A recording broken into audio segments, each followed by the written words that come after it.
Ashish Mehta. Tell us what, according to you, is the apt definition of community development? You see, community development, I'll break it up into development and then take it to the whole part.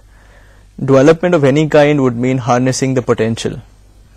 And community development would essentially mean bringing out the best in the community, bringing out the best in the people. Oh. So that's essentially what I would define community development as. Community development, okay. Ashish, tell us what are the various opportunities that Tagore Foundation offers to the youth to make them better citizens, as well as helps them, to succeed in their life. The key objective, that's what we are trying to ascertain. I don't know how far we've reached on that level.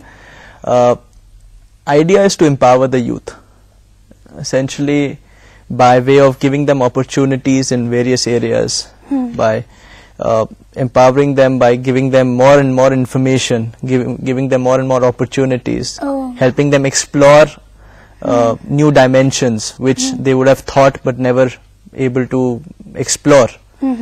I'll give you an example, something like photography. We all take photographs, yes, but when we know how to do it properly under an expert, we know exactly how to take it, and we feel that we know a little more than what others know, or we at least know the specifications, and we feel empowered. So essentially it's about knowing a little more than what you would know otherwise. Similarly, a lot of young people have passions, they have interests: music, dancing, calligraphy, creative writing, designing. So many things people have in their mind, but they do not get a platform or an opportunity to pursue these.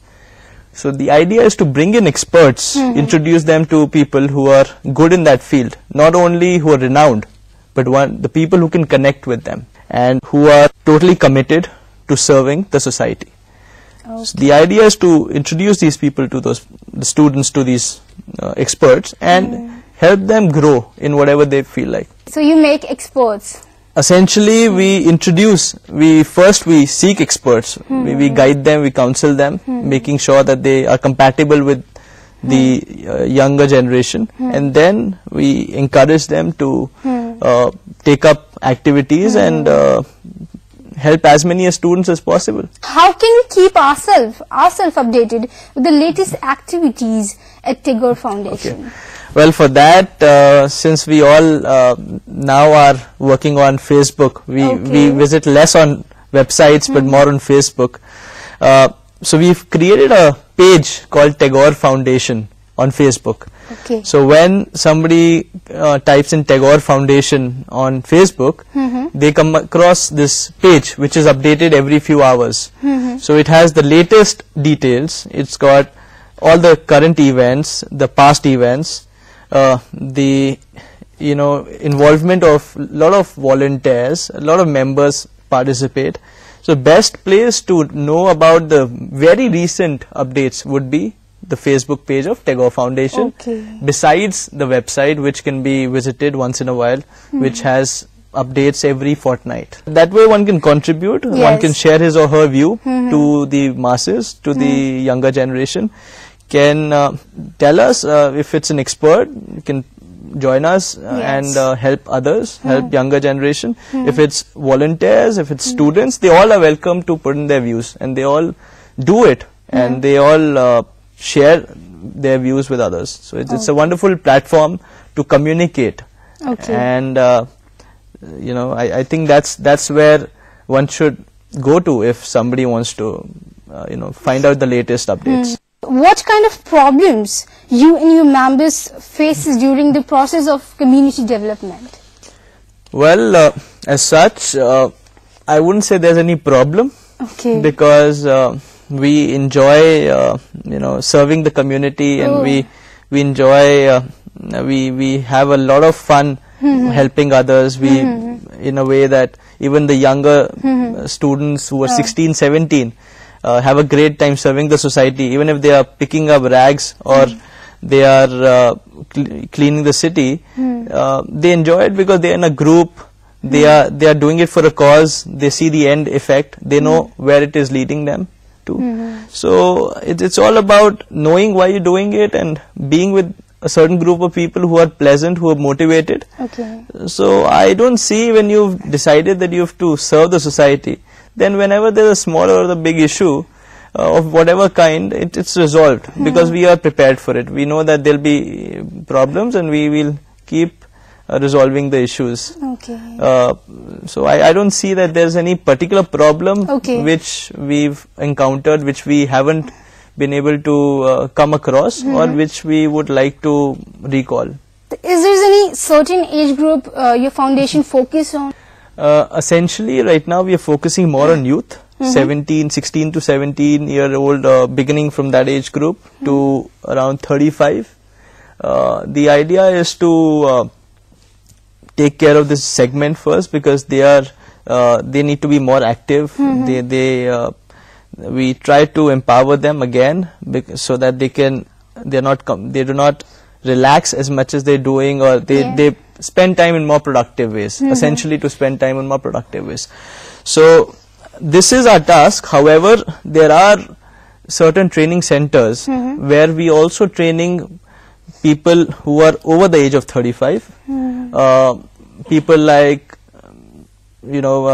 some less privileged people working in shops, in some working in industries, carpenters, plumbers, who want to take up training in spoken English, which is very important. Spoken English. Then you have programs like health and nutrition. You've got programs like yoga, meditation. Yes. So these programs are also facilitated through our organization for all age groups. Okay. These are few things which are done for everybody. However, we have been focusing more on the generation from 16 to 35 year old. Okay, so do you also work on attitude and mannerism also? Of course, I think that's something like civic sense among Delhiites.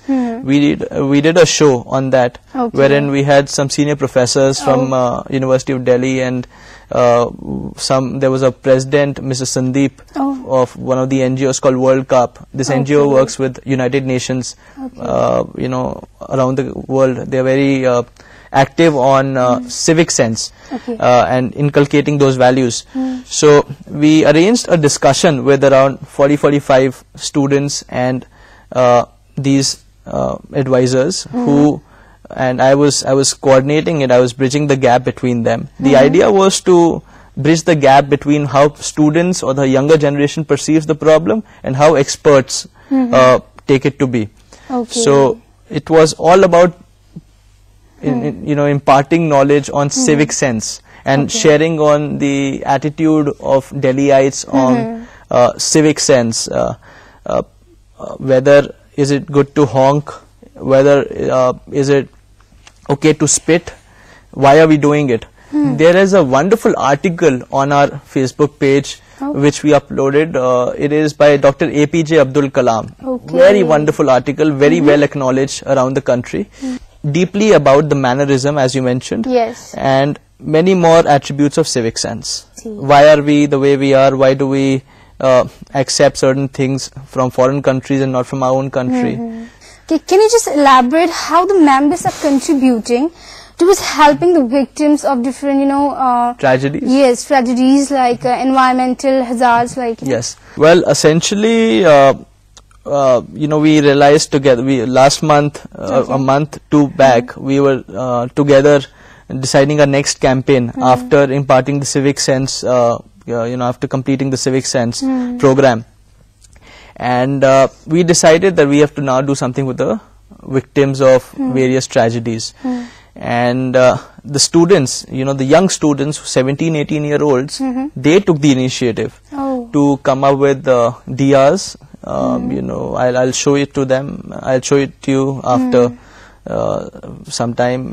They have made some wonderful diyas by themselves. Some lovely paintings and also pen stands with recyclable material, with materials which are otherwise a waste. So they have done great job, and we are now planning. We've got a lot of products as such which students have come. Now we're planning to take them to their parents, colonies, other places where we can raise funds from, and then utilize their money in developing the skills of the individuals who've been the victim of the tragedy. And we'll do that by empowering them, by making them self-sustainable. Essentially by teaching them skills, very basic skills of carpentry, of one is carpentry, the other is sewing. Okay, stitching. In a way.